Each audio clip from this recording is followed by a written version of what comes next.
When in New York, all eyes are drawn to its incredible man-made skyline. And for the past 8 decades, there's been one building in particular that has drawn attention: the magnificent Empire State Building. A classic example of 1920s American optimism and enthusiasm for the modern age, the building remains, along with the Statue of Liberty, one of the city's enduring icons. The Empire State Building sort of is the iconic structure in New York City. It represents New York City, and movies, television, whenever they want to do establishing shots and say they're in New York City, no matter where they're filming, they always include the Empire State Building. It's probably the most famous office building in the world. It's certainly the most easily recognizable symbol. You see the shape of the building and you know where you are, you know what it is. And the building is a must-see tourist attraction. Its 86th floor observation deck, where city sounds fade to a distant hum, has a view which extends west to Pennsylvania and as far north as Massachusetts. Most tourists come here for their first stop is the Empire State Building, and they kind of get a feeling for where they are. They can see Central Park, the Statue of Liberty. They know where everything is, so when they come back down to the street level, they have their legs and they can know where they can go. So you can't come to New York and not come to the Empire State Building. Construction of the Empire State Building was one of the most remarkable feats of the 20th century.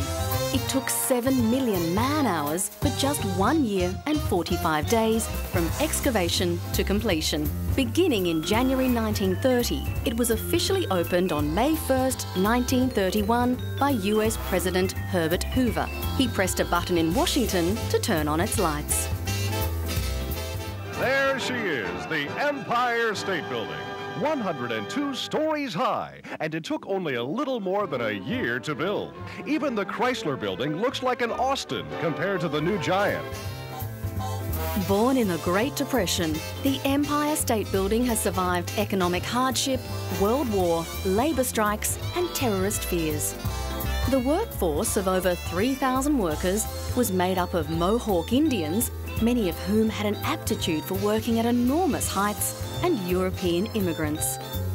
Built of steel and aluminium and faced with granite and Indiana limestone, it is 1,472 feet high from the footpath to the tip of its tallest antenna. It was for 40 years the world's tallest edifice, until surpassed in 1972 by the World Trade Center. It again became the city's tallest after the tragic destruction of the 110-storey Twin Towers on September 11, 2001. That day was not the first time a plane had crashed into a New York skyscraper. On July 28, 1945, a B-25 bomber crashed into the Empire State Building's 79th floor. 14 people died, but the building's structural integrity was not damaged. But just like Mount Everest, humans have had an overpowering urge to conquer the Empire State Building's peak. One of New York's most popular annual events is the Empire State Run-Up.